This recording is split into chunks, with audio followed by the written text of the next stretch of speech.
My name is Michael Goedhuis, and I'm an art dealer. I was drawn to the beauty of Chinese art, I think, deeply interested in ancient Chinese art.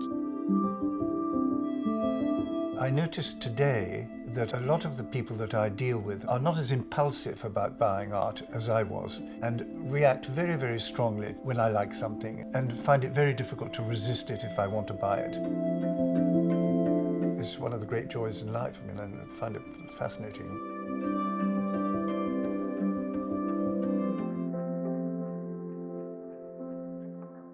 Chinese culture created the greatest bronzes probably ever made, technically, with a virtuosity that's never been improved upon. And I became interested in the whole ideological structure of the Chinese elite, an elite which has never existed in the world before and has never existed really since. People running the country who were educated, had to be cultivated. They had to be connoisseurs of painting. So, in other words, it was an extremely intellectually cultivated elite running the country. Where has that happened before? Nowhere. I had a sort of mantra. I used to say, China is the dominant reality for the rest of history.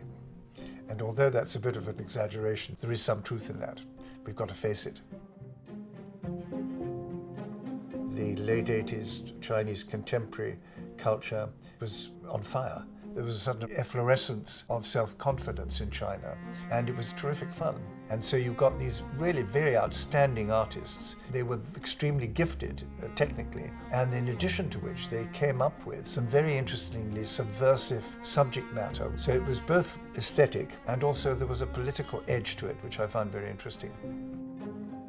Insofar as the ink artists are concerned, my favorite artists are people like Liu Dan, who I think has been accepted as the great enterprising artist of his generation, Wei Li Gang, who has changed the whole aesthetic of traditional calligraphy and made it into something which is very relevant to today's world, Qiu Dishu, who's created his own unique style, coming out of his own trauma, which is fascinating, and many others.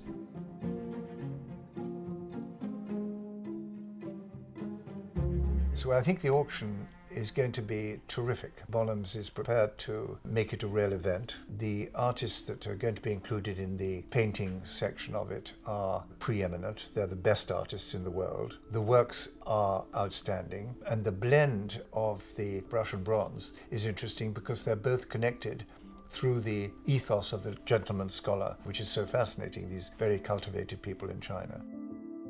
But I think it's going to be something unique. I don't think it's ever been held before, and Bonhams has had the imagination to help me put it together.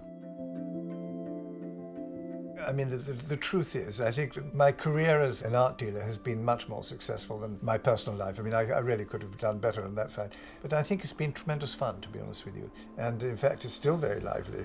I'm still looking for the next area in which I can be a pioneer. Hopefully I can find it pretty quick.